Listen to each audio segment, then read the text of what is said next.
As 7 taças da ira de Deus.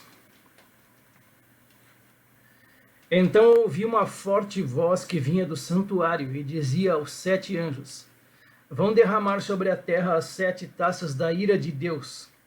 O primeiro anjo foi e derramou a sua taça pela terra, e abriram-se feridas malignas e dolorosas naqueles que tinham a marca da besta e adoravam a sua imagem.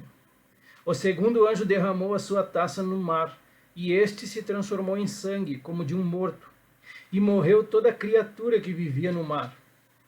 O terceiro anjo derramou a sua taça nos rios e nas fontes, e elas se transformaram em sangue. Então ouvi o anjo que tem autoridade sobre as águas dizer: tu és justo, tu, ó santo, que és e que eras, porque julgaste estas coisas. Pois eles derramaram o sangue dos teus santos e dos teus profetas, e tu lhes deste sangue para beber como eles merecem. E ouvi o altar responder: sim, Senhor Deus Todo-Poderoso, verdadeiros e justos são os teus juízos. O quarto anjo derramou a sua taça no sol, e foi dado poder ao sol para queimar os homens com fogo.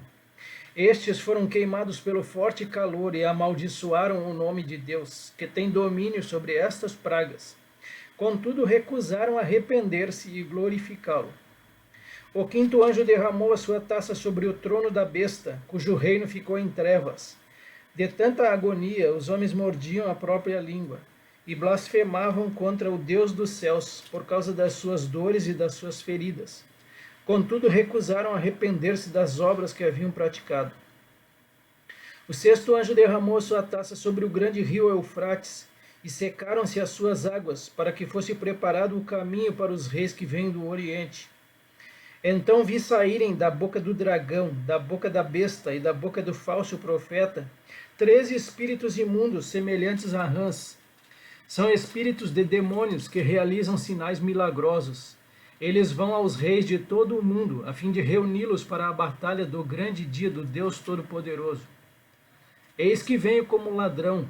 Feliz aquele que permanece vigilante e conserva consigo as suas vestes, para que não ande nu e não seja vista a sua vergonha. Então os 3 espíritos os reuniram no lugar que em hebraico é chamado Armagedon. O sétimo anjo derramou a sua taça no ar, e do santuário saiu uma forte voz que vinha do trono, dizendo: está feito. Houve então relâmpagos, vozes, trovões e um forte terremoto. Nunca havia ocorrido um terremoto tão forte como esse, desde que o homem existe sobre a terra. A grande cidade foi dividida em 3 partes, e as cidades das nações se desmoronaram. Deus lembrou-se da grande Babilônia e lhe deu o cálice do vinho do furor da sua ira. Todas as ilhas fugiram e as montanhas desapareceram. Caíram sobre os homens vindas do céu enormes pedras de granizo de cerca de 35 quilos cada. Eles blasfemaram contra Deus por causa do granizo, pois a praga fora terrível. Amém. O primeiro flagelo seria o nosso subtítulo, ou a primeira taça, que são as chagas sobre os homens. Então diz aqui no primeiro texto, no primeiro autor que a gente traz, fim do parênteses iniciado lá em 14:1. As taças contêm o restante da ira de Deus que começou no 6º selo. Ele se refere a Apocalipse capítulo 6. Continuando nas 7 trombetas dos primeiros 3 anos e meio da semana e acabam na época do segundo advento. Então só no final da grande tribulação. Tais pragas são prenunciadas contra os inimigos de Israel nos últimos dias. Ele cita aqui Deuteronômio, provavelmente a gente vai ler alguma coisa. 4 juízos semelhantes caíram sobre o Egito. A mesma linguagem que os descreve prova que são pragas literais e que se cumpriram na ordem em que são dadas. Não se sabe quanto tempo demora qualquer uma delas. Elas têm por objetivo castigar aqueles que adoram a besta e a sua imagem, e aqueles que recebem os sinais da besta. Para esse outro autor aqui, mais abaixo da tela, os alvos das 4 primeiras taças. No capítulo 16, a semelhança das pragas derramadas sobre o Egito, os 7 anjos recebem ordem para despejar suas taças sobre a terra. Será o julgamento definitivo anunciado pela proclamação do Evangelho eterno. Será também a última etapa do resgate do povo de Deus dos domínios do iníquo e da purificação do planeta. Isso aqui é bem interessante, essa última parte aqui da frase, ó, purificação do planeta. Um processo parecido com a colheita e o preparo do solo para um novo plantio. Depois virá o milênio. Eu ouvi vinda do templo uma grande voz que dizia aos 7 anjos: Ide e derramai sobre a terra as 7 taças da ira de Deus. Então, para esse autor aqui, derramai sobre a terra, então ó, ele diz, ó, vão e derramem sobre a terra as 7 taças da ira de Deus. Isso se refere ao reino do anticristo e não a toda a terra.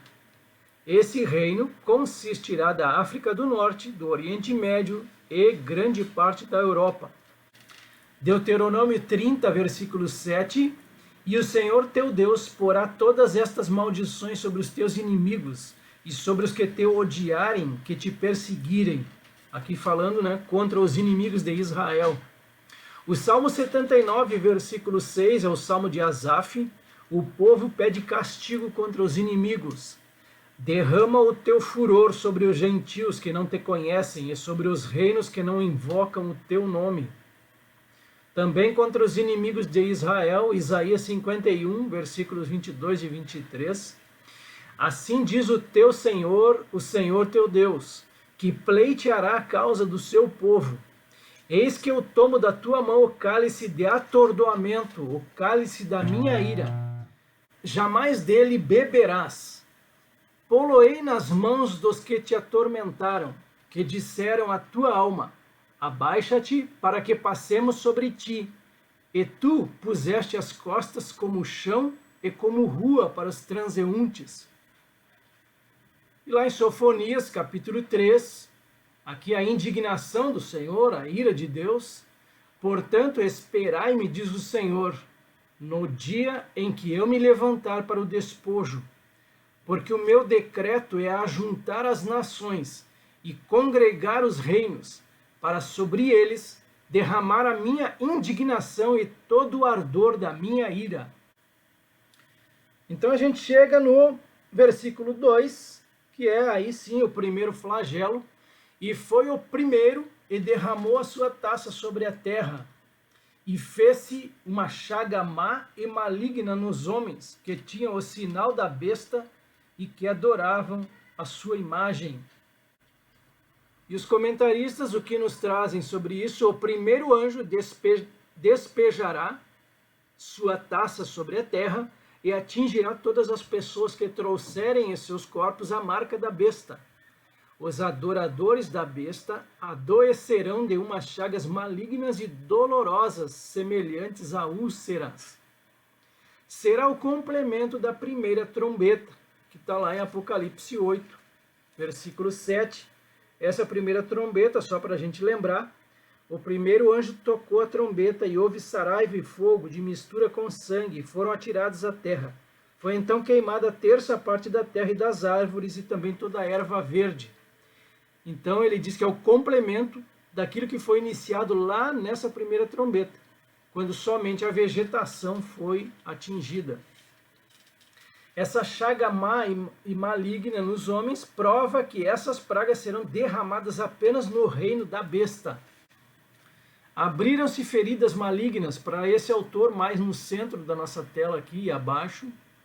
Isto não poderia acontecer literalmente como aconteceu no Egito? Ele questiona. Será que não poderia acontecer da mesma forma que houve lá? Só deveria vir sobre os homens que tiverem o sinal da besta e que adorarem a sua imagem. Isto prova a sua limitação ao reino do anticristo, dentro do antigo território do Império Romano. Não está totalmente descrito o tipo das úlceras, mas o termo chaga é usado aqui. Êxodo 9:10, Moisés e Arão tomaram a cinza do forno E puseram-se diante de Faraó, e Moisés a espalhou para o céu, e tornou-se em sarna. Outras traduções trazem tumores, que arrebentavam em úlceras nos homens e no gado. 1 Samuel 5. Porém a mão do Senhor castigou duramente os moradores de Asdod, e os assolou e os feriu com tumores, tanto em Asdod como nos seus arredores.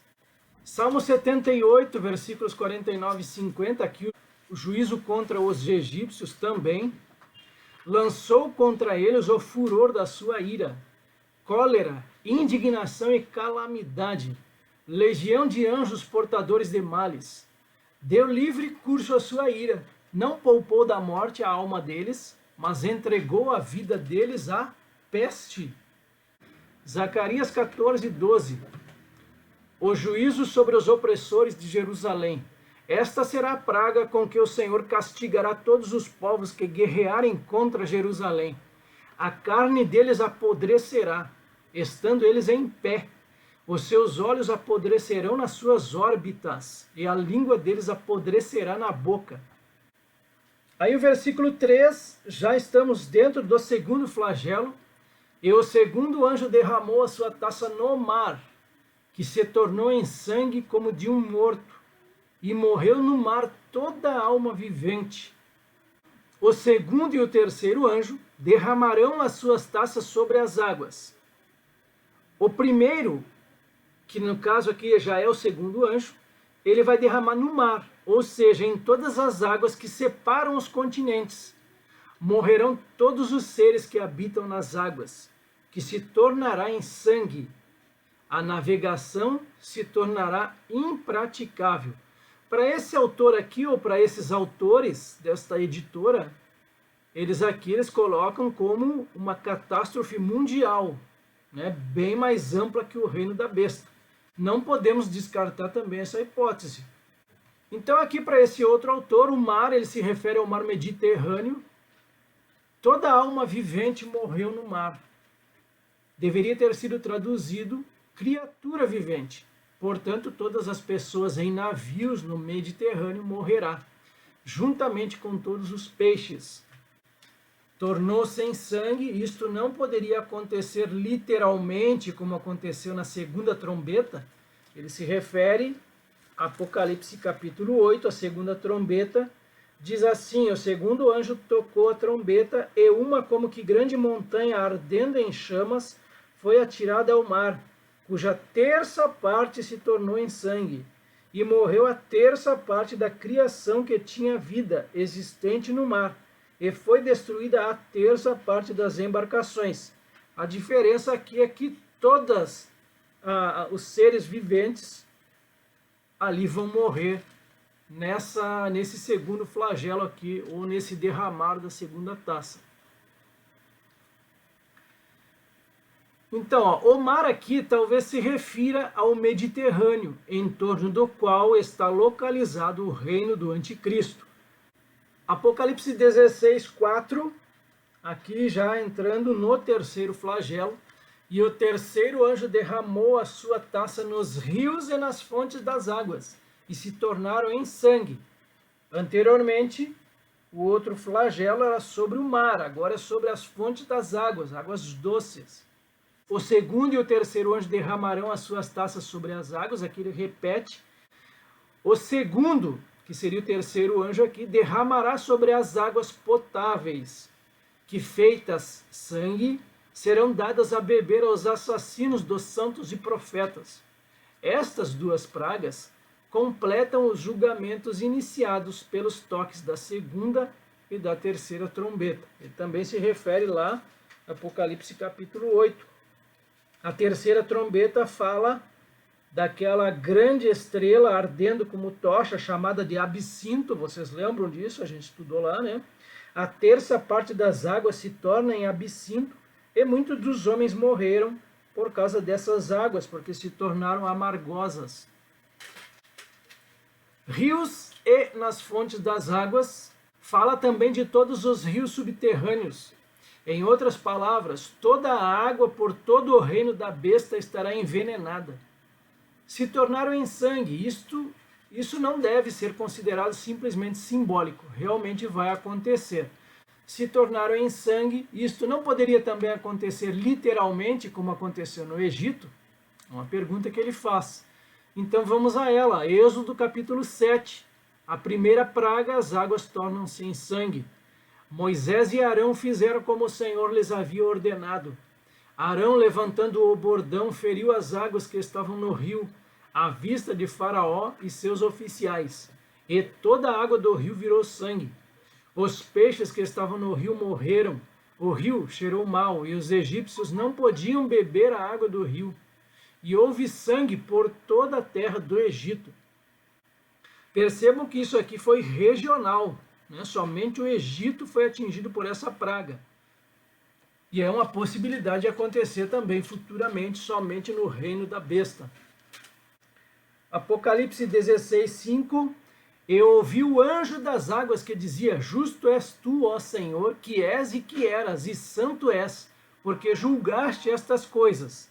A gente vê primeiro o versículo 5 e depois a gente lê o versículo 6, que também é esse anjo das águas. No livro do Apocalipse, uma grande variedade de ministérios é atribuída aos anjos. Esse anjo é o anjo das águas. Com relação ao julgar todas as coisas, revela o fato de que Deus seria injusto se ele não julgasse como deve.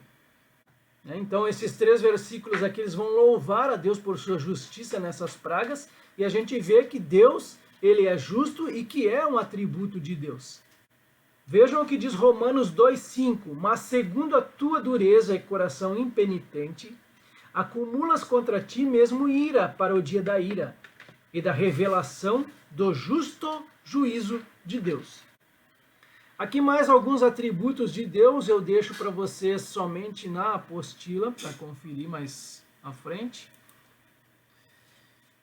Versículo 6, então, é a continuação das palavras desse anjo das águas. E ela diz assim: Visto como derramaram o sangue dos santos e dos profetas, também tu lhes deste sangue a beber, porque disto são merecedores. E aí, João, ele ouve outro do altar que dizia: Na verdade, ó Senhor Deus Todo-Poderoso, verdadeiros e justos são os teus juízos. Sangue dos santos e dos profetas refere-se àqueles que serão assassinados pelo anticristo durante o tempo da grande tribulação, por causa da fidelidade deles ao Senhor Jesus Cristo. E lhes deste a beber o sangue. Isso revela o fato de que os adoradores da besta estão recebendo o que eles justamente merecem. Derramaram sangue de santos e profetas, lá em Deuteronômio 32, versículos 42 e 43, falando da ira de Deus.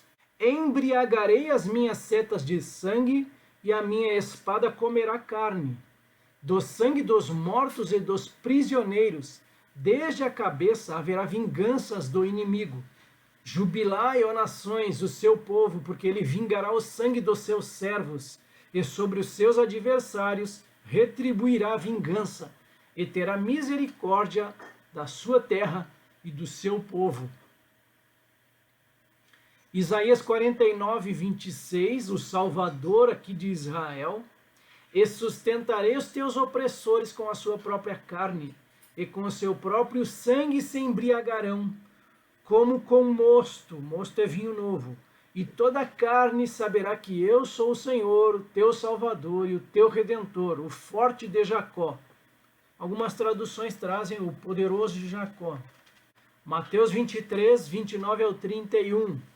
Ai de vós, escribas e fariseus hipócritas, porque edificai os sepulcros dos profetas, adornais os túmulos dos justos e dizeis: se tivéssemos vivido nos dias de nossos pais, não teríamos sido seus cúmplices no sangue dos profetas.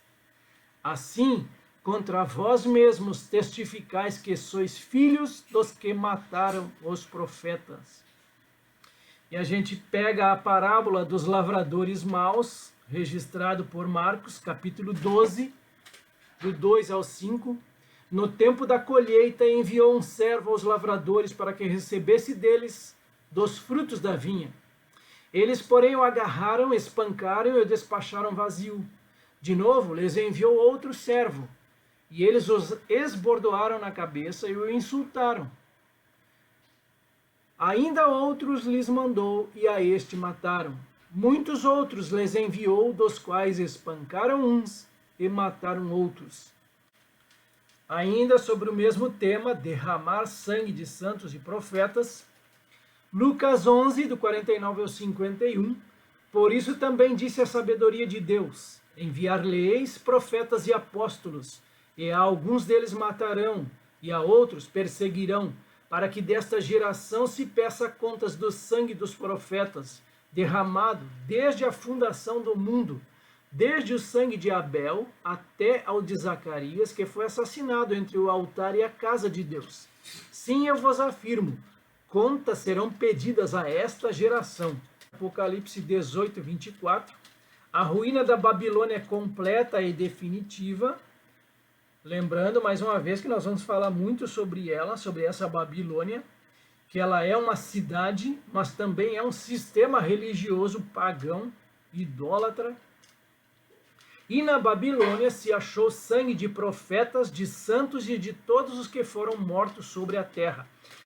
Apocalipse 16, 8, o quarto flagelo agora.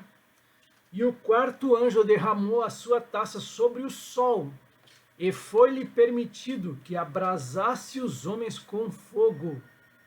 Esse autor aqui diz que na quarta trombeta, os planetas escurecem parcialmente, mas aqui o calor aumenta até abrasar os homens. Para Deus é tão fácil fazer acontecer um quanto o outro. O sol, o quarto anjo despejará sua taça sobre o sol, que emitirá muito mais calor do que o habitual. Essa praga é o fechamento dos juízos começado em Apocalipse 8, 12, e exibirá de uma vez por todas o caráter dos ímpios. Debaixo do excessivo calor solar, blasfemarão de Deus. É o recrudescimento da criatura contra o Criador, que já foi mostrado em Apocalipse 9, 20. Assim, vemos que quando o homem rejeita a graciosa salvação em Jesus, traça ele mesmo o seu próprio destino. A primeira morte e a segunda, que é o lago de fogo. Derramou a sua taça sobre o sol, refere-se ao que está totalmente além do alcance do homem. E esse queimar os homens acrescenta as chagas e também exacerba o problema da escassez de água. Claramente o sol nesse tempo irradiará mais calor para a terra do que nunca antes. Além disso, parece que essa praga estará também limitada a toda a área do anticristo. Se esse for o caso, o Senhor terá que impedir o efeito do calor em outras regiões do globo. Um texto bíblico, lá em Lucas 21, 25, sobre a vinda do Filho do Homem, ele diz que haverá sinais no sol, na lua e nas estrelas, sobre a terra, angústia entre as nações, em perplexidade por causa do bramido do mar e das ondas. Então, de fato, haverá sinais no sol e certamente esse vai ser um deles. Apocalipse 16, 9. E os homens foram abrasados com grandes calores e blasfemaram o nome de Deus, que tem poder sobre estas pragas, e não se arrependeram para lhe darem glória. Nos diz algo sobre o coração dos homens. É raro que os milagres conduzam os homens ao arrependimento. E o arrependimento deve provir do coração e derivar da fé, a qual deve ter sempre Cristo e a cruz como seu objeto. Os homens, então, eles vão blasfemar, é um dos subtítulos aqui. Isaías capítulo 1, versículo 4, o pleito de Deus contra Judá. Ai desta nação pecaminosa, povo carregado de iniquidade, raça de malignos, filhos corruptores, abandonaram o Senhor, blasfemaram do Santo de Israel, voltaram para trás. Aqui mesmo no capítulo 16, só que lá no versículo 21, e sobre os homens caiu do céu uma grande saraiva, pedras do peso de 1 talento, entre 35 a 50 quilos. E os homens blasfemaram de Deus por causa da praga da saraiva, porque a sua praga era muito grande. E eles não se arrependeram. Um outro subtítulo aqui. Jeremias capítulo 5, versículo 3. Os pecados e a obstinação de Judá. Ah, Senhor, não é para a fidelidade que atentam os teus olhos? Tu os feriste, e não lhes doeu. Consumiste-os, e não quiseram receber a disciplina. Endureceram o rosto mais do que uma rocha. Não quiseram voltar. Ezequiel 24:13, a parábola da panela fervente. Jerusalém, na tua imundícia está a luxúria, porque eu quis purificar-te, e não te purificaste. Não serás nunca purificada da tua imundícia, até que eu tenha satisfeito o meu furor contra ti. Não se arrependeram.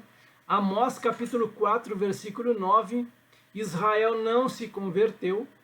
Feri-vos com queimadura e com ferrugem, a multidão das vossas hortas e das vossas vinhas e das vossas figueiras e das vossas oliveiras comeu a locusta, a lagarta, ou o gafanhoto.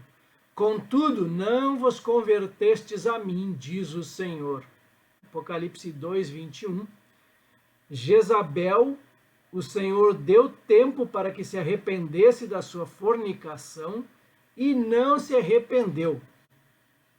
E Apocalipse 9, 20, durante o contexto aí da sexta trombeta.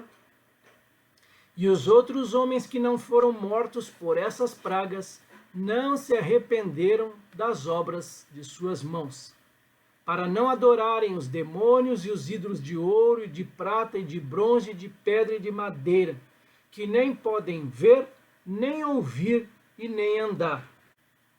Apocalipse capítulo 16, aqui mesmo neste capítulo que nós estamos estudando, versículo 11, o derramar da quinta taça.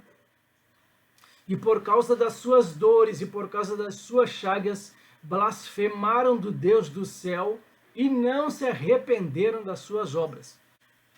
Chegamos ao quinto flagelo, então, Apocalipse capítulo 16, versículo 10. E o quinto anjo derramou a sua taça sobre o trono da besta, e o seu reino se fez tenebroso, e os homens mordiam a língua de dor. Então tá aí, ó, o quinto flagelo, ou a quinta taça, densas trevas sobre o reino do anticristo. As trevas derramadas sobre o trono e o reino da besta é que causarão os ciúmes e as rivalidades dos 10 reis, que aborrecerão a meretriz. A gente vai ver no próximo capítulo isso, vamos falar bastante sobre essa meretriz. Essa meretriz ela vai dominar por um tempo esses 10 reis também. A destruição dela anunciada ali é a mesma da consumação de Apocalipse 16, 19. A confusão será tal que destruirão a única coisa que os separa da destruição, a imponência de Babilônia e supremacia dela sobre as demais nações. E aqui só lembrando, a Babilônia nós vamos dividir ela em uma grande cidade e um sistema religioso pagão idólatra. Quando ela cair, não haverá mais demora. Os juízos de Deus serão derramados sobre todas as nações que andarem após a besta. Para este outro, o trono da besta especifica que sua área de alcance é o trono da besta. A essência disso pode referir-se a Jerusalém, que será então a sede central religiosa do anticristo. É uma possibilidade bastante plausível que o anticristo tenha a sua sede religiosa, a sede central lá em Jerusalém, no templo. Para este autor aqui, mais no centro, o trono da besta, que então estará localizado em Jerusalém. Esse aqui já foi mais direto, né? Para este autor, mais à direita, é o mesmo aqui do centro, essas trevas compara-se à 9ª praga no Egito. O seu reino se fez tenebroso, afirma-se que esta praga virá sobre o reino do anticristo, provando que se limita ao antigo território do Império Romano. Essa intensa dor, os homens terão convulsões por causa das dores e das chagas. Deixo alguns textos aqui de referência sobre o trono da besta. E o reino da besta em trevas, aqui está a 9ª praga do Egito. Êxodo capítulo 10, versículo 22. Moisés estendeu a mão para o céu e houve trevas espessas sobre toda a terra do Egito durante 3 dias. Aqui fica bem claro o tempo, né? Aqui em Apocalipse não. Aqui nós não temos que tempo que vai ficar essa escuridão nesse reino da besta aqui. Apocalipse 16, 11, ainda o 5º flagelo. E por causa das suas dores e por causa das suas chagas, blasfemaram do Deus do céu e não se arrependeram das suas obras. Mais uma vez, né? Blasfemaram do Deus do céu, eles culparam a Deus pela sua situação, embora ele claramente lhes houvesse dito que não aceitassem o sinal da besta. Ele alertou sobre isso. E eles não se arrependeram das suas obras. Isso apresenta o fato de que o coração do homem é tão incuravelmente corrupto que nem mesmo os juízos mais aterradores afetam sua atitude, espírito ou conduta. Então a gente chega no 6º flagelo. O 6º anjo derramou a sua taça sobre o grande rio Eufrates, e a sua água secou-se para que se preparasse o caminho dos reis do Oriente. Então está aí o 6º flagelo, a 6ª taça, o rio Eufrates se seca. O Eufrates é um rio caudaloso e regular, fazendo possível a navegação e a construção de canais para a irrigação. E a capital do antigo Império Babilônico estava edificada às suas margens. No Antigo Testamento, muitas vezes Babilônia é identificada com o Eufrates. E o secamento dele significa o fim do próprio império, registrado lá em Jeremias capítulo 50. A mesma linguagem é usada em Apocalipse, portanto, a mesma ação que secará o Eufrates derrubará a Babilônia apocalíptica e abrirá o lado oriental da Palestina para a entrada de exércitos invasores.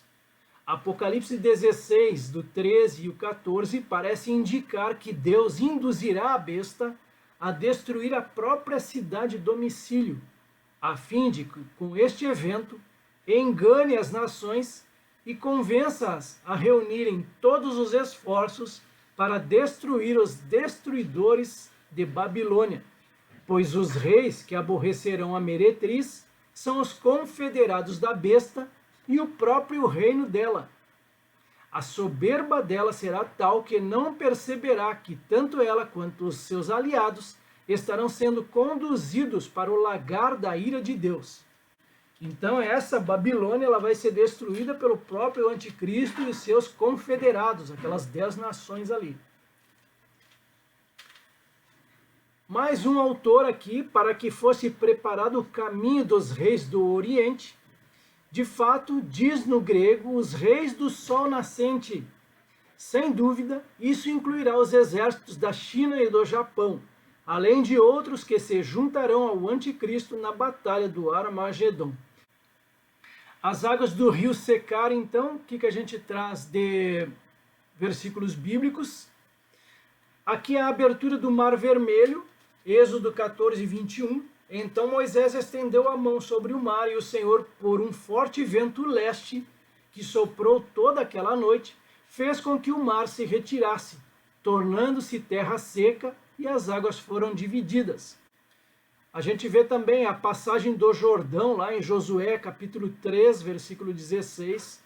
As águas do Jordão, que vinham de cima, pararam de correr, levantaram-se num montão, numa grande distância até a cidade de Adã, que fica ao lado de Sartã. E as águas que desciam ao mar de Arabá, que é o mar salgado, foram completamente cortadas. Então o povo passou diante de Jericó. Aqui é quando Israel adentra o território ali de Canaã, também o Rio Jordão vai se abrir para que eles passassem. Elias e Eliseu, eles vão passar o Jordão em seco também. Então Elias pegou seu manto, enrolou e bateu com ele nas águas, as quais se dividiram para os dois lados e ambos passaram em seco.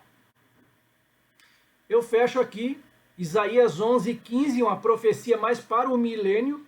O Senhor destruirá totalmente o braço do mar do Egito e com a força do seu vento moverá a mão contra o Eufrates e ferindo-o, dividi-lo-á em 7 canais, de sorte que qualquer o atravessará de sandálias. Mais um comentarista para a gente analisar. A sua água secou-se. Isto não poderia ser tão literal quanto a estiagem do Mar Vermelho e do Rio Jordão? Ele questiona sobre isso. Tem por objetivo preparar o caminho dos reis do Oriente para que entrem na Palestina a fim de cooperar com o anticristo no Armagedon. Alguns ensinam que esta estiagem do rio Eufrates é a mesma do Império Turco, mas isto está muito distante da verdade. Então está aqui o mapa para a gente ter uma noção. Israel está mais aqui no canto, pequenininho, território de Israel. O grande rio Eufrates, ele surge lá na Turquia, passa pela Síria, pelo Iraque e vai até o Golfo Pérsico. Ele desemboca lá no Golfo Pérsico. Então esse grande rio Eufrates, em um determinado momento no futuro, ele vai secar para que os reis do Oriente, né, ele citou ali anteriormente a China, Japão, eles possam passar aqui e invadir a Palestina e vão se congregar contra Israel no final da grande tribulação. Então o rio Eufrates, ele é hoje um obstáculo militar. Aqui uma foto de satélite tirada em 1999, à esquerda da tela. E essa outra à direita foi no ano de 1976. Vejam que ele era mais caudaloso aqui. Vejam essa foto desse rio. Vejam que dá para passar aqui tranquilamente, né? Tropas militares aqui passam tranquilos. Olha a seca que está aqui nesse período. A gente chega então no versículo 13, aqui um outro parênteses, já conversei com vocês a respeito disso, e esse parênteses aqui ele traz os 3 espíritos imundos, é a 7ª passagem entre parênteses, né, no livro de Apocalipse, é inserida entre a 6ª e a 7ª taça, e com isso os eventos irão cumprir-se na ordem dada. Explica como os reis da terra, que não estiverem sob a autoridade do anticristo, serão convencidos a cooperar com ele no Armagedon. Espíritos imundos inspirarão embaixadores e operarão milagres por meio deles para convencerem os reis da terra que o sucesso de seu futuro está no esforço conjunto de todos para impedir Cristo de assumir o controle da terra em seu segundo advento. Eles inspirarão as nações a pelejarem contra Cristo, cumprindo o que está escrito no Salmo 2. Assim como Acabe foi seduzido por demônios a promover a batalha e a destruição em 2 Crônicas 18, as nações serão levadas para o Armagedon por demônios com a vã esperança de derrotar Cristo. Esses 3 espíritos imundos, este versículo dá a fonte dos poderes que inspirarão os homens a lutarem contra Cristo no Armagedon. Apocalipse 16:13, então, ó, da boca do dragão e da boca da besta e da boca do falso profeta, vi saírem 3 espíritos imundos semelhantes a rãs. Esses 3 espíritos imundos como rãs, embora João tenha visto esses espíritos demoníacos em sua visão, eles serão invisíveis para todos os outros. Essas criaturas invisíveis estão agindo neste momento na Terra, como tem estado desde a queda, e há apenas um poder que as afeta, e esse é o nome de Jesus. Esse trio ímpio confabula para conseguir a ajuda de outras nações quanto à batalha do Armagedon.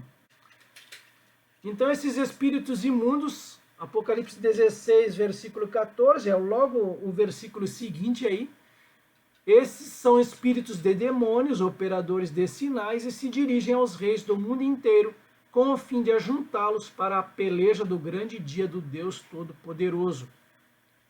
Agora vejam que interessante esse texto aqui lá em 2 Crônicas, capítulo 18, a profecia de Micaías. Micaías prosseguiu: portanto, ouçam a palavra do Senhor. Vi o Senhor assentado no seu trono, e todo o exército do céu estava à sua direita e à sua esquerda. Então o Senhor perguntou: quem enganará Acabe, o rei de Israel, para que vá e seja morto em Ramote-Gileade? Ele pergunta, Deus perguntando aqui. E um dizia uma coisa e outro dizia outra coisa. Então o Espírito saiu, se apresentou diante do Senhor e disse: eu o enganarei. Aí o Senhor perguntou: como? Ele respondeu: sairei e serei um espírito mentiroso na boca de todos os profetas do rei. Então o Senhor disse: você conseguirá enganá-lo. Vai e faça assim. E agora, eis que o Senhor pôs esse espírito mentiroso na boca destes seus profetas. E o Senhor declarou que um mal vai lhe acontecer. Aqui o profeta Micaías está dizendo na cara do rei Acabe isso. Esse texto aqui eu vejo muito semelhante a esse de Apocalipse aqui, ó. Muito semelhante. Eu acredito que vai ser mais ou menos dessa forma que vai acontecer. Um espírito de mentira, de engano. E isso, de fato, a própria palavra diz que falsos profetas, a mentira também vai imperar nesse tempo aí.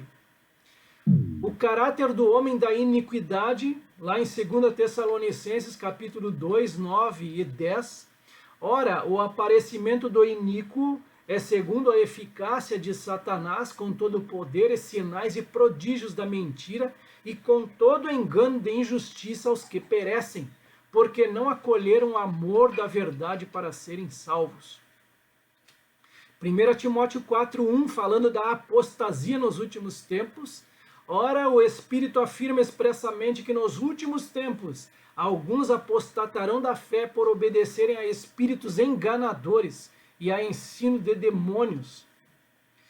2 Pedro 2:1 fala dos falsos mestres.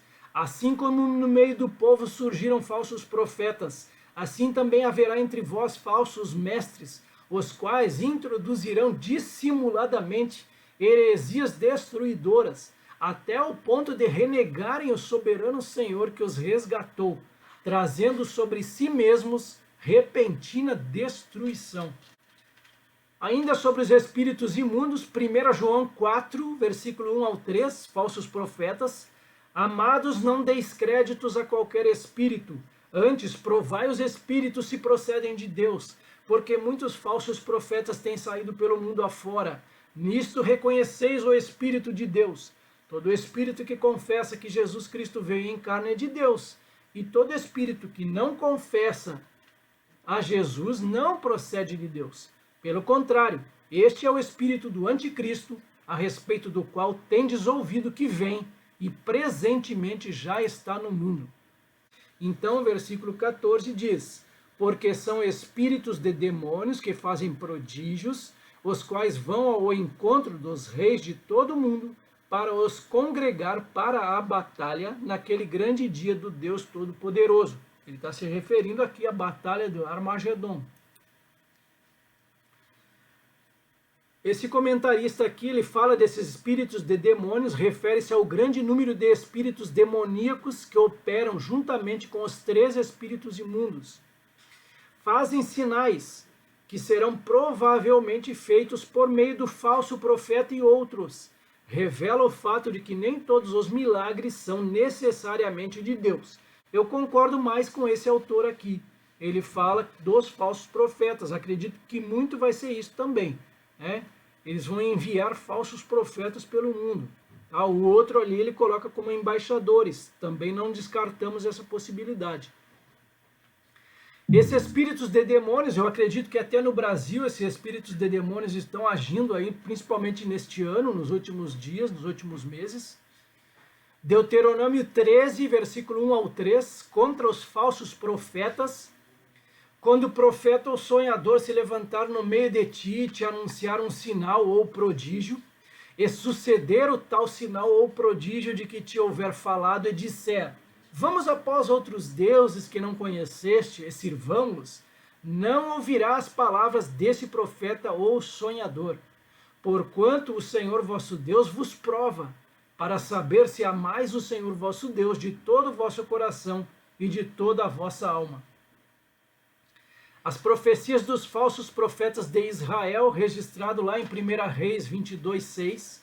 Então o rei de Israel ajuntou os profetas, cerca de 400 homens, e lhes disse: Irei a peleja contra Ramote e Gileade, ou deixarei de ir? Eles disseram: Sobe, porque o Senhor a entregará nas mãos do rei.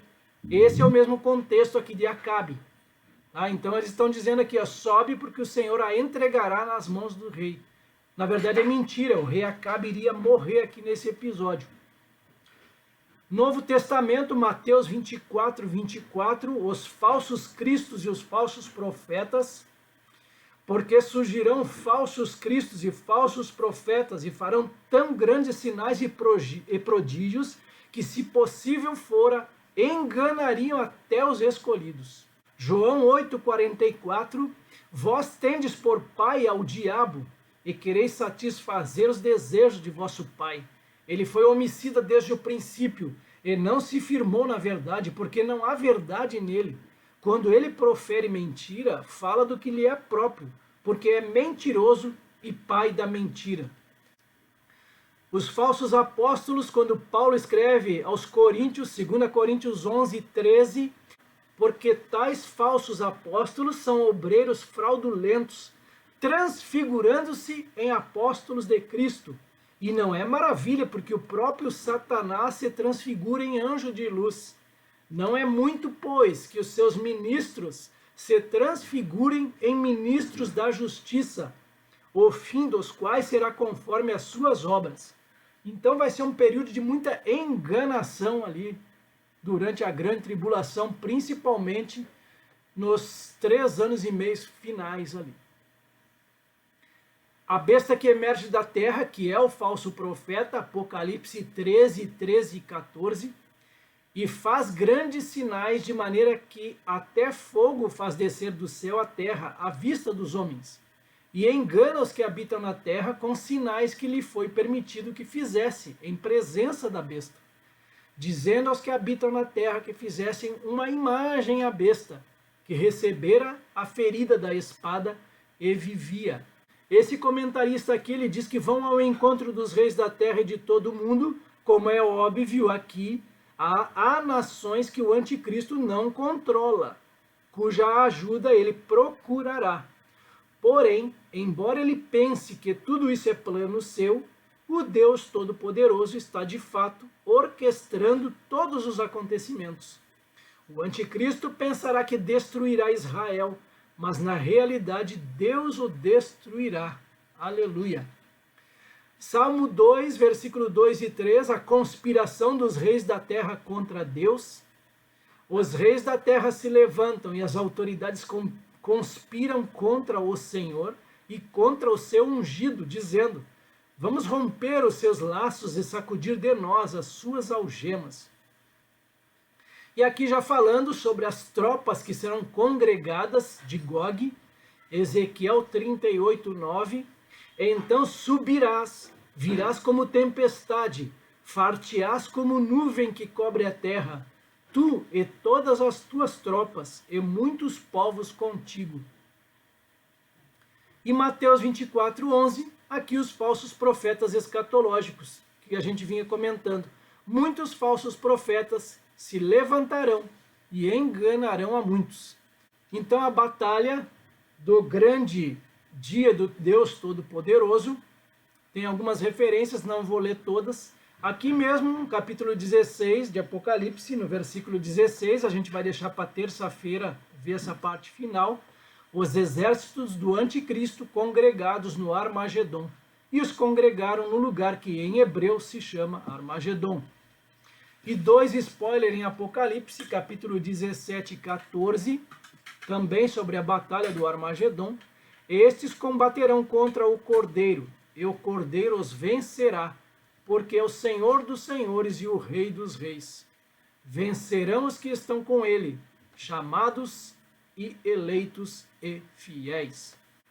Apocalipse 19:19, a batalha do Armagedon também, e vi a besta e os reis da terra e os seus exércitos reunidos para fazerem guerra àquele que estava sentado sobre o cavalo e ao seu exército. Falaremos também mais à frente sobre ele. Nessa primeira parte, paramos aqui no meio do sexto flagelo.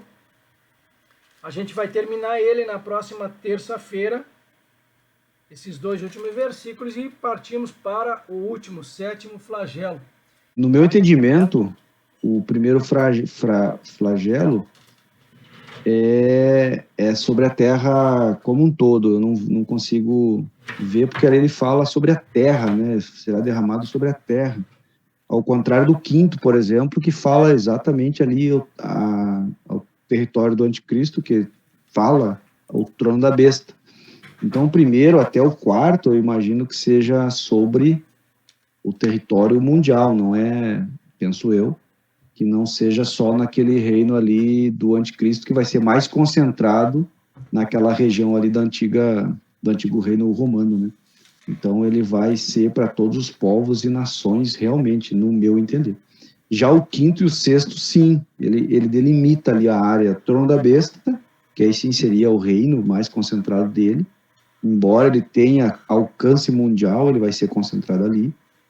E o sexto é exatamente pontual no rio Eufrates. Então, o quinto e o sexto, no meu entender, ok, é pontual, é reduzido, mas os primeiros serão em todo o planeta, né?